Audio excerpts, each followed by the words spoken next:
Cuando hablé de los ritmos, evité muy intencionadamente tratar un ritmo que necesita un diálogo más exhaustivo que otros.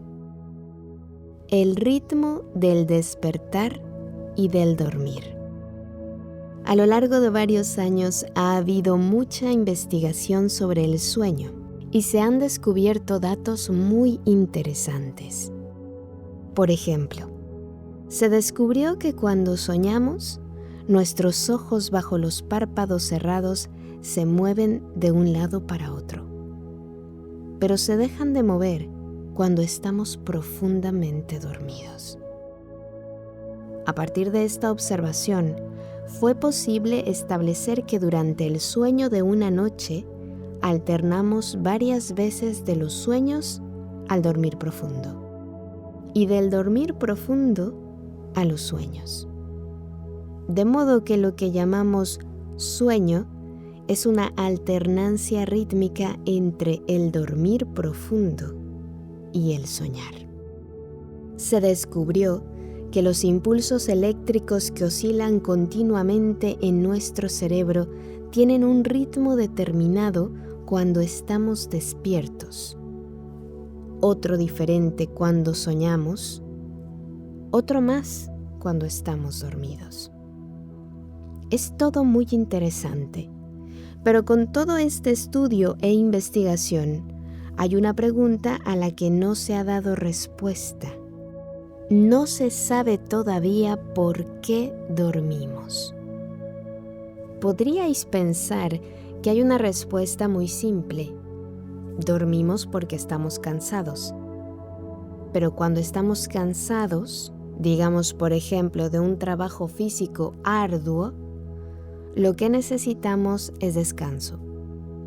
Que durmamos o no durante ese descanso no cambiará nada para los músculos cansados. Vamos aún más al grano. Si te quedaras todo el día en la cama, no trabajarás en absoluto. Como un convaleciente, por ejemplo. Aún así, necesitarías unas horas de sueño. Entonces, ¿por qué dormimos incluso cuando no hemos hecho ningún esfuerzo físico o mental? Rudolf Steiner sugirió que para saber por qué dormimos, deberíamos observar no el sueño, sino nuestra conciencia despierta. Sabemos que nuestra conciencia despierta depende del cerebro y del sistema nervioso que desde la cabeza llega a todas las partes del cuerpo.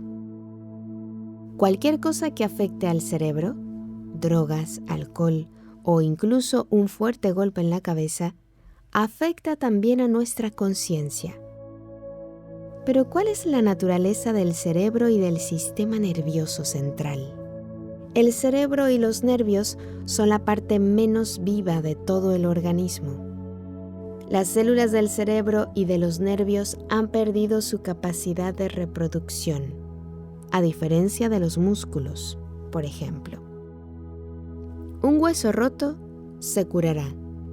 Un músculo lesionado se recuperará, pero no hay recuperación de una lesión cerebral. El cerebro y los nervios no tienen vitalidad alguna. En verdad están en un proceso lento y continuo de muerte. Puesto que se están muriendo, estamos despiertos y conscientes. En verdad están en un proceso lento y continuo de muerte. Puesto que se están muriendo, estamos despiertos y conscientes. Nuestra conciencia despierta surge a través de un proceso de muerte y deterioro en el cerebro y en los nervios. Este proceso de muerte tiene que frenarse, detenerse periódicamente. En otro caso, la degeneración ocurriría demasiado rápido. Las fuerzas vitales en la sangre contrarrestan el proceso de muerte.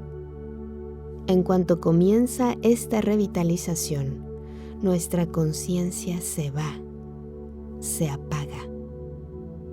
y nos quedamos dormidos. Al menos un revivir parcial del cerebro y de los nervios ocurre durante el sueño.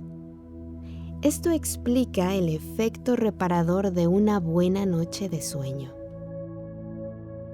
Entonces, la respuesta a la pregunta ¿por qué dormimos?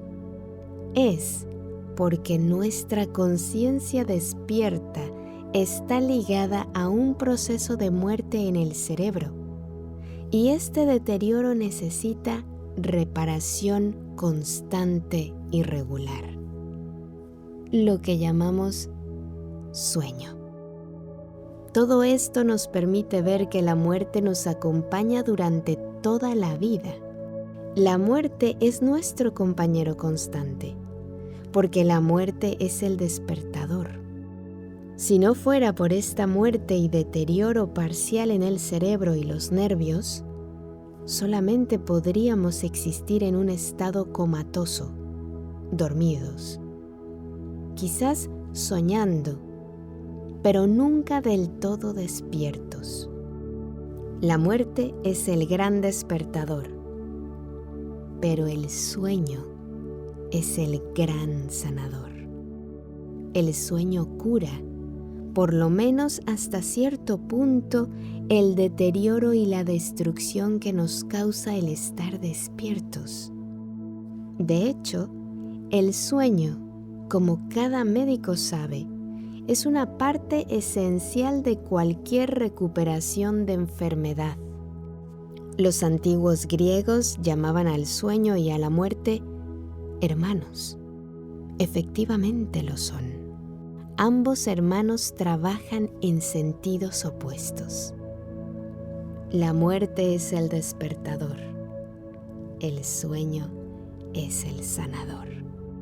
Cada mañana nos encontramos con el despertador, con el sanador cada noche. En la antigua Grecia comprendían también la relación entre el sueño y la sanación, que existía la institución del llamado sueño del templo. Una persona enferma iba al templo de Asclepio, dios de la curación. Después de una limpieza ceremonial, los sacerdotes indicaban al paciente que se tumbara y se quedara dormido. A veces este sueño en los recintos sagrados del templo era suficiente para efectuar una sanación, pero en la mayoría de los casos le preguntaban al paciente qué había soñado. Los sacerdotes, a través de su formación, eran capaces de interpretar el sueño de tal manera que les indicaba lo que le pasaba al paciente y cómo se debía actuar. Todavía existen tablas de piedra en las que los pacientes expresaban su gratitud hacia el Dios y sus sacerdotes por curas efectivas. Ahora vamos del ser humano, de la vigilia y el sueño humano, a la tierra. Os acordaréis que dije en nuestra primera reunión que si queremos comprender las fiestas, si queremos ir más allá de la mera formalidad de seguir una costumbre, entonces tenemos que aprender a mirar la tierra, no solamente como una gran masa de materia sobre la cual vivimos, sino como un ser viviente, la diosa Gaia, como la llamaban los griegos. Este ser viviente, la tierra, tiene también su tiempo de vigilia y su tiempo de sueño. Solo que estos tiempos son mucho más largos que los ritmos humanos. El ser humano completa un ciclo de vigilia y sueño en 24 horas, en un día. La tierra lo hace en un año. Teniendo en cuenta la naturaleza del sueño y la vigilia humana, ¿cuál sería la estación del año en la que la Tierra está más despierta? Solamente puede ser el invierno, al contrario de la idea popular del sueño de la naturaleza. Durante los meses de invierno, la Tierra está más despierta cuando los árboles y campos están desnudos, cuando la nieve y el hielo cubren el suelo, cuando la mayoría de la vida en la naturaleza se detiene. Para la Tierra, igual que para el ser humano, estar despierto está ligado a una especie de proceso de muerte parcial, temporal. Eso es el invierno. Durante el verano, la Tierra está dormida. Lo que vemos a nuestro alrededor como flores y hojas, como toda la vida rebosante de los meses de verano, se podría decir que son los sueños de la Tierra. Los sueños humanos son insustanciales y caóticos. Los sueños de ese ser majestuoso, la Tierra, son sustanciales, son realidades, tienen orden y sentido. Las fuerzas curativas de las plantas que se han usado durante miles de años, mucho antes de la medicina moderna, vienen de la fuerza sanadora del sueño de la Tierra. Durante el invierno, la Tierra está más despierta. Durante el verano está más dormida. ¿Y qué ocurre en primavera y otoño? Bueno, la primavera no es un despertar, como dice la opinión popular, sino un quedarse dormido. El otoño es momento de despertarse, del despertar. Como nosotros, cuando nos estamos quedando dormidos, encontramos las fuerzas de curación, igualmente las encuentra la Tierra en primavera. De forma similar, el otoño corresponde a nuestro momento del despertar. Cuando los pueblos del mundo antiguo celebraban sus fiestas de primavera, no solo daban la bienvenida a la nueva vida en campos y bosques, sino también expresaban su reverencia por las fuerzas vivificadoras del sueño. En relación con esto había algo más. Veréis, no solo dormimos durante la noche, también hay una parte nuestra que está dormida durante el día. Lo llamamos el inconsciente. Una gran parte de nuestra vida interior está por debajo del nivel de conciencia. Está dormida cuando estamos despiertos. Los pueblos del mundo antiguo consideraban al inconsciente como al sueño, como el mundo del cual proceden las fuerzas de la vida. Las fuerzas del instinto, la sabiduría del instinto que es superior al conocimiento consciente. Según la costumbre del sueño del templo, los sacerdotes se dejaban guiar por los sueños de los pacientes, no por su conocimiento consciente. En la antigüedad no se tomaban decisiones muy importantes basadas en el conocimiento consciente. La gente iba a los llamados oráculos, como en Delfos, donde una sacerdotisa en trance les aconsejaba. La gente trataba sus propios sueños como pautas para sus acciones. Pensad simplemente en el Antiguo Testamento, en el faraón que soñó con 7 vacas gordas y 7 vacas flacas. Cuando José interpretó el sueño, el faraón aceptó su consejo sin cuestionarlo. Veréis, todo esto estaba conectado con la fiesta de primavera. Era una celebración de las fuerzas vivificadoras y curativas y de la sabiduría del inconsciente. La fiesta de otoño era la celebración de las fuerzas del despertar. Pero este despertar también significaba encontrarse con las fuerzas del deterioro, de la muerte. También significaba la luz clara, pero muy limitada, de la inteligencia humana por sí sola. En la naturaleza hay un ritmo equilibrado entre las fuerzas de primavera y las fuerzas de otoño. Entre las fuerzas vivificadoras y curativas y las fuerzas del despertar. Esto no es así en la historia de la humanidad, en la evolución de la humanidad.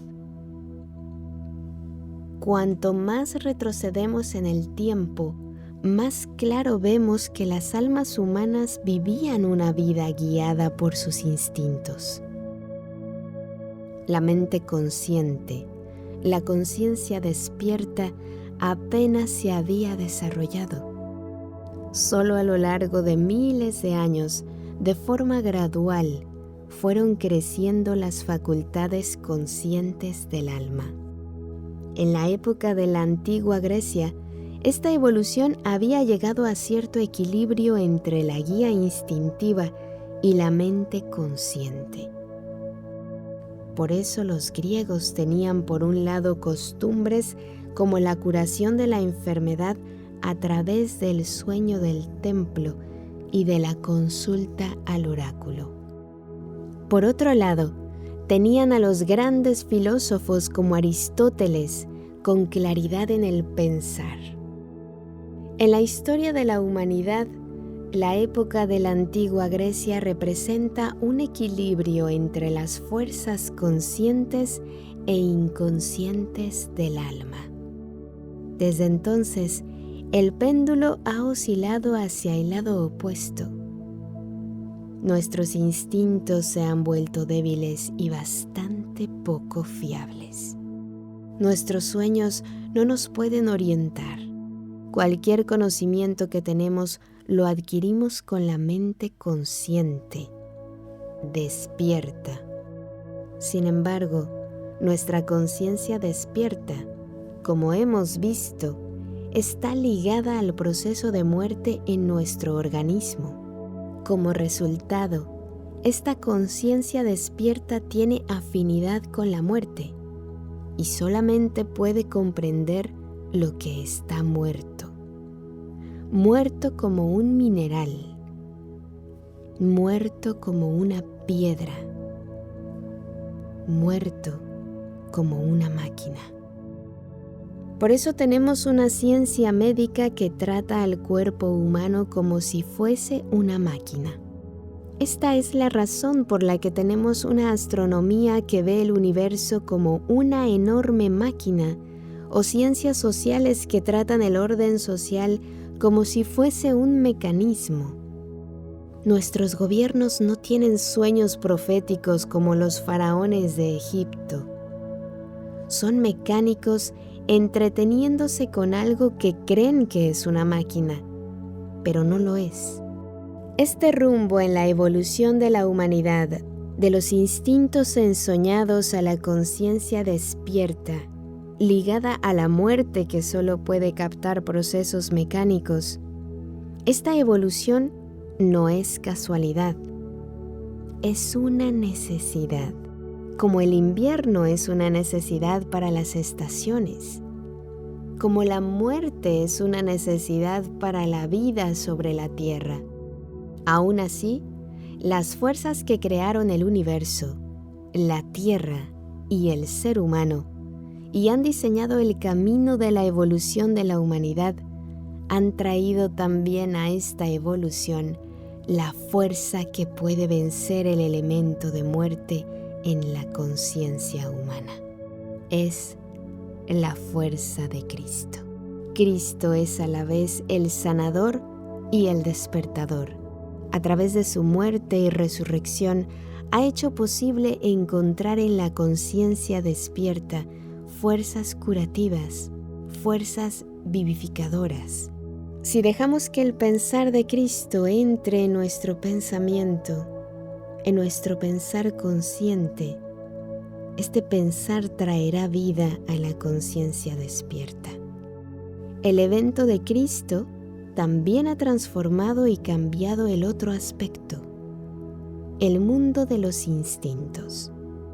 Antes mencioné que en el mundo antiguo, la fiesta de primavera era una celebración de las fuerzas instintivas, fuerzas que actúan, por ejemplo, en la época de apareamiento del mundo animal.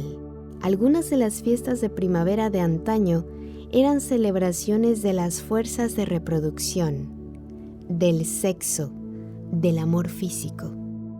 Cristo trajo al mundo un amor nuevo, una forma más elevada.